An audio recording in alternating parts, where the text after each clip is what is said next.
The Mayan archaeological site of Palenque had been abandoned for centuries before it was stumbled upon by Spanish explorers. So to get to the top of this, and suddenly, here are the Great Pyramids of Palenque.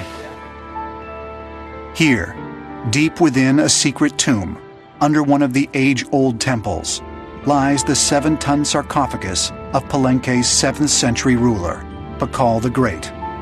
Lorde Pacal apparently died here at Palenque. He was apparently this mysterious Mayan leader. He was a giant, 7 or 8 feet tall actually. And then they built this pyramid around his tomb. The Mayans literally worshipped him as some kind of a god. King Pacal's sarcophagus is adorned with a carving that has become a famous example of classic Mayan art. Most believe the illustration shows Pacal descending into the Mayan underworld. But ancient astronaut theorists interpret the carving a vastly different way. On this slab, an incredible chiseling.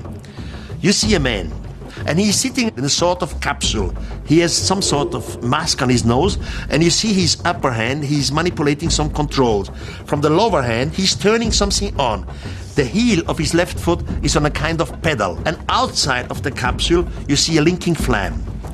This is incredible. This is absolutely a proof for extraterrestrials. 3, 2, 1, 0. Liftoff. If we look at the similarities of what our astronauts look like when they are in a rocket ship or in the space shuttle and have gear attached to them, there are similarities being shown. So one just has to ask the question of, is this just an artifact symbolically showing something, or are they trying to depict, with their own limited understanding of the time, what was taking place? Was Lorde Pacal just some Mayan king that everyone liked? Was he some important visitor from some far-off land? Or was he even possibly some extraterrestrial from another planet? Although most scientists and archaeologists discredit von Daniken's interpretation of the Palenque carvings, visitors to the site are often treated to stories and offered souvenirs that support his claim. This is Eric von Daniken's theory, the chariots of the gods. No? You see, Pacal's supposed to be driving the rocket, holding the controls, the pedals, the engine, and the fire of the rocket. This will be the cabin. No? And this is the oxygen. Mainstream archaeologists claim that it's really a depiction of Lorde Pacal and his journey to the underworld. He's going under the ground rather than out into space. Both are interesting theories, and either could be right in my mind. In recent years, Pacal's tomb has been closed to tourists and casual visitors. Although the sarcophagus is off limits, ancient astronaut theorists can still find a wealth of evidence in the carvings along the walls of Palenque. This is very similar to what's on the lid of Lorde Pacal, of his tomb.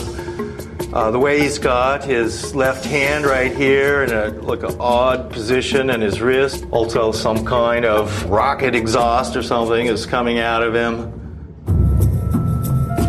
But Lorde Pacal may not have been the only alien who once walked the Palenque ruins. The Mayans had such an advanced calendar and mathematical system. Why were they so obsessed with the stars? One of the most advanced of any ancient cultures.